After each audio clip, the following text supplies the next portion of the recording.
Сәлем достар, бүгін сіздерге тағы да өте әсерлі махаббат оқиғасын айтып беремін. Мектепті бітіріп үлкен өмірге қадам басқан шағым. Жасым 16-да болды. Белгілі бір себептерге байланысты колледжге түсіп универге оқуға жолым болмады. Есесіне көп достар тауып үлгердім. Үлкен қалада болған соң анам уайымдап нағашы әпкемнің үйіне жатқызды. Басында жатақханаға жатпақшы болдым, бірақ үйдегілер қарсы болды. Оқудың алғашқы айлары қалаға үлкен ортаға бейімделе бастадым. Ол кездері агент, друг вокруг деген болды ғой. Соларға үзбей кіретінмін. Қолымызда 6003 маркадағы сол кездің хит телефоны. Группалас қыздармен жақсы қарым-қатынаста жүрдім. Бірақ ішінде ең жаныма жақын бір құрбым болды. Ол жатақханада тұратын. Кейде менімен бірге әпкемнің үйіне қонып жүрді. Екеуміздің әңгімеміз еш таусылмайтын. Сабаққа ертемен келіп кітапханаға жайғастық. Сабақтарымызды бір-бір қайталап болған соң телефонымызға көз жүгірттік. Друг вокругқа кірдім. Бір кезде бейтаныс бір жігіт жазды. Бірден нөмірімді сұрады. Әдетте ондағы жігіттер басқаша оймен жазатын. Бірақ бұл жігіттің бұндай талпынысына таң қалдым. Бірден мен де нөмірімді бердім. Бірден хабарласып кітапханада отырып сөйлестік. Бір қызық айтайын, менің мінезім ер мінезділеу болды. Дауысым да жуандау, ал оның дауысы жіңішке екен. Хабарласып сөйлеген уақытта құрбым Аяна екеуміз ішегіміз түйіле күліп алдық. Ол бірден телефонды қойып қойды.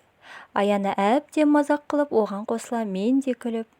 Бір уақытта тоқтай сала ойландым. Құрсын, көңіліне тиіп қалды ма екен? Әлде менің жуан даусымды естіп жүрексініп қалды ма? Неге қойып қойды?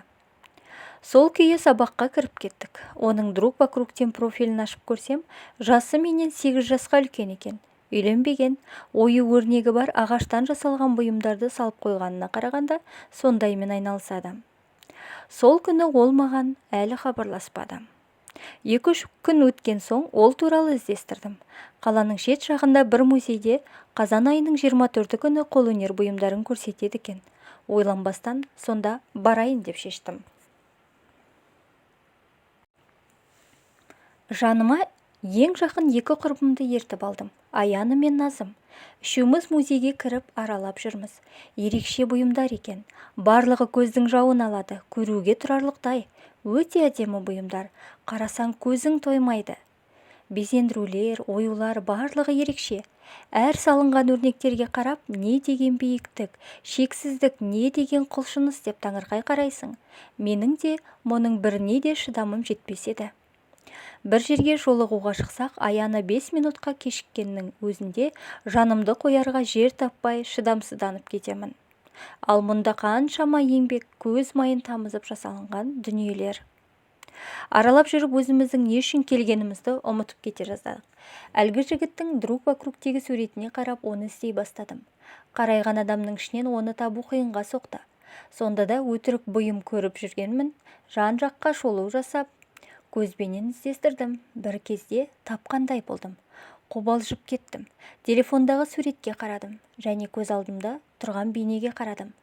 Ұзын бойлы, арық келген, өңді Нұрлан Еспановтың шашы сияқты, бірақ оныкіне қарағанда қаралау шашы бар. Басқаны қайдам, өзіме ерекше көрінді. Оған қарап біраз тұрып қалыппын. Жанымда Аяна мен Назым күмбірлеп бірдеңелер айтып жатыр. Түсінбей мен оларға қарап қалыппын. Кенет Назым, іздеп жүрген жігітіне басың айналып тұрғанда, оны сенен басқа біреу айналдырып жатыр демесі бар ма?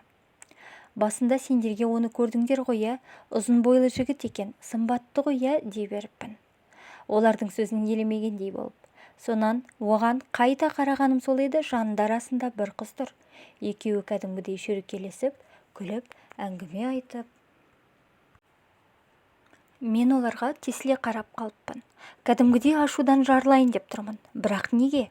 Ол жігітті танымаймын ғой. Жай симпатиямен маған жаза салды. Еші сөйлескенде де мазақ қылғандай әбден күлдік. Арамызда ештеңе жоқ қой. Өзіме бұл сұрақтарды қайта-қайта қойдым. Тіптен не істерімді білмедім. Менің қарап тұрғанымды байқап жанындағы қыз одан сайын оған қарай жармаса бастады. Мен түк түсінбедім. Жүріп жүрген қызы шығар деп ойладым. Сол жерде тұрып ол туралы барлығын іздестіре бастадым.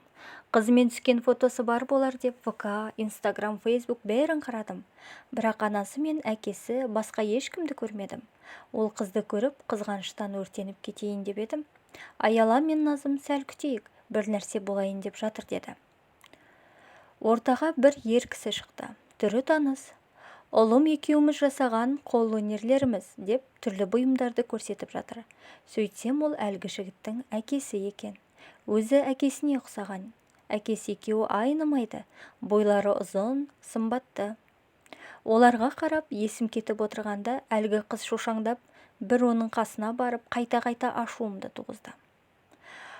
Ашуым шығып, Назым мен Аянаға кетеміз деп кетіп қалдық. Автобусқа отырғанша үндемедім. Біреу сөйлесе айқайлап берейін деп отырмын.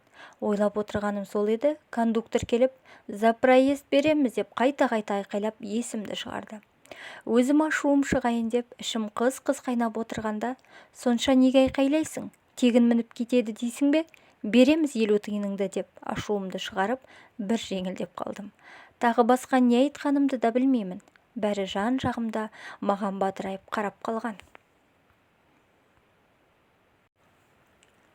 Автобуспен әпкемнің үйіне Аяланы ертіп бірге түстік. Ал Назым өз үйіне кетті. Аяла жатақханада жалғыз өзі болғандықтан оны жаныма шақырдым. Үйге келсек үй бұғып жатыр. Әпкем жоқ, 3 бала шағасы жылап жүр. Сырттарынан құлыптап кеткен. Маған хабарласып ескертпегенде. Кеткеніне біраз болған-ау, себебі балалар шошып қалған. Қарындары аш. Мен үйді жинадым. Аяла тез арада тамақ жасап жіберді. Балаларды тамақтандырып, өзіміз тамақтанып боламыз дегенше кеш те батты. Балаларды ұйықтатып, ыдыстарды жуып жатқанда есік ашылды. Әпкем мен жездем келіпті. Келе сала әпкем қуанып, сенің келетініңді білдім ғой. Жұмысымен асығыс шақырып қалып, зарядкам да өліп қалыпты, саған хабарласа алмадым. Балалар ұйықтады ма? Деді. Күндізгі ашуым басылмаған, бірдеңе деп сөйлейін деп едім, Аяла қолымнан ұстап қалды. Сөйтті де: әпке, онымен еріп келгенім жақсы болған. Екі жақтан барлығын жасырып тастадық. Балалар ұйықтап қалды. Енді бірге сабақ орындаймыз. Бірігіп жасайтын презентациямыз бар еді. Мен мұнда сол үшін келдім деді. Аяланы ертіп басқа бөлмеге кірдік. Аяла төсек салып жүр. Мен болсам ызбайланып әлі отырмын. Бүгінгі күн мен үшін сәтсіз өтті. Екеуміз сабақ орындадық та бірден ұйқыға кеттік. Қатты шаршаппыз. Түн.